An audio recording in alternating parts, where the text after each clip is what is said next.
I'm Amy Degerstrom. I'm the Executive Director at the Becker County Historical Society and Museum, and we are standing in the museum now, which is on Summit Avenue in Detroit Lakes.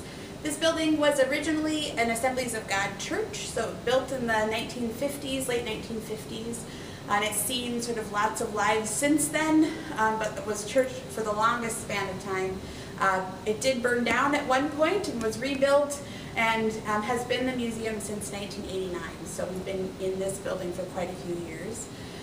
The museum is something that's existed in Becker County since 1943. It used to be in the basement of the courthouse before it moved over here.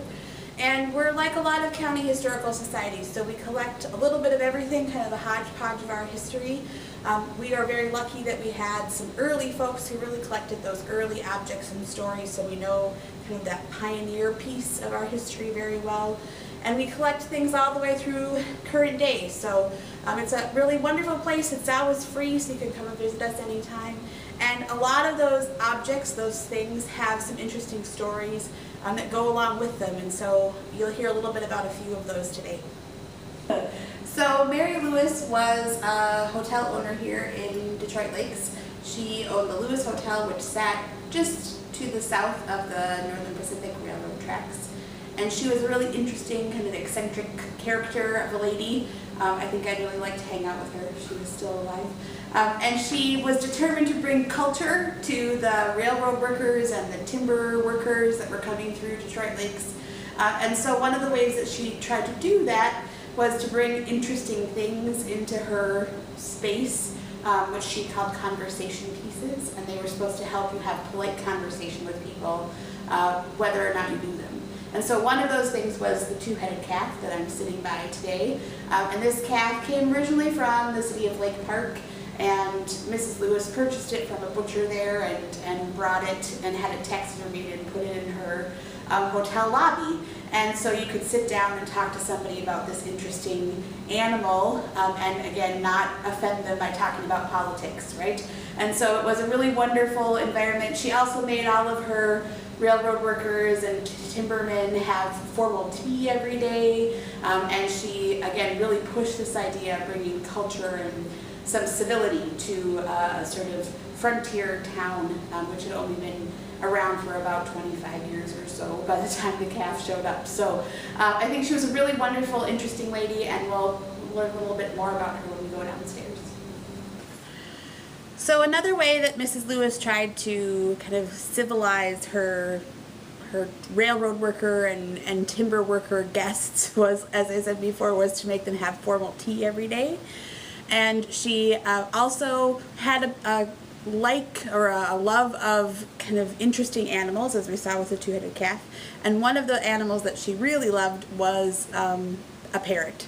And she ordered this parrot from Missouri. It came on the train to live at her hotel, and it lived in a big cage in her front window.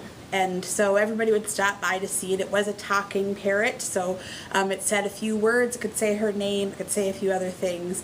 Well, in revenge for all this formality that she was forcing upon them, her railroad worker guests taught the parrot to swear.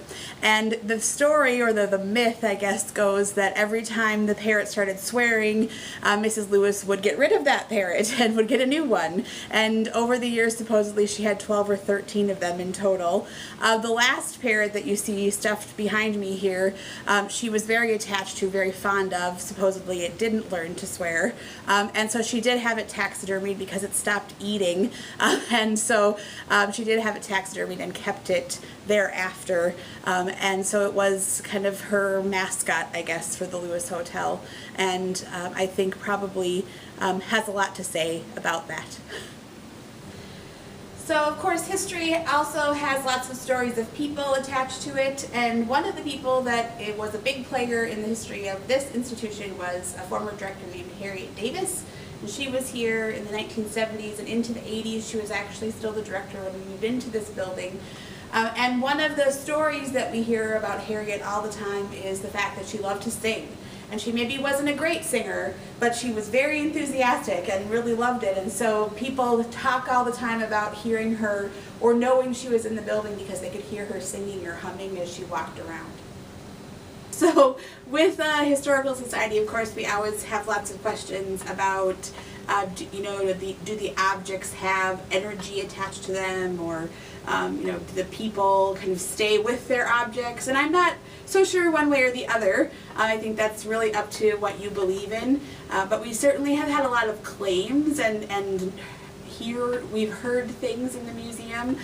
We have a staff member who regularly hears children playing, which certainly could be related to the church history of this building and all the kids that would have been in and out of it. We have a staff member who's seen kind of a male figure who kind of walks around the museum, never in a threatening way, but just seems to be kind of hanging on to something or something about this place. We've heard lots of noises in the building, so doors closing, steps on the stairs, creaks and moans, which of course could be associated with an old building, or certainly could be something else. It's a cool place to hang out, so I don't know, if I were sticking around, if my energy were sticking around, I might show up here once in a while. But we certainly have had lots of claims, and again, I think it's up to you to decide whether you believe them or not. It's hours free. We're open 5 days out of the week most of the year, 4 days out of the week for the winter, and it's a great place, so come and visit us when you can.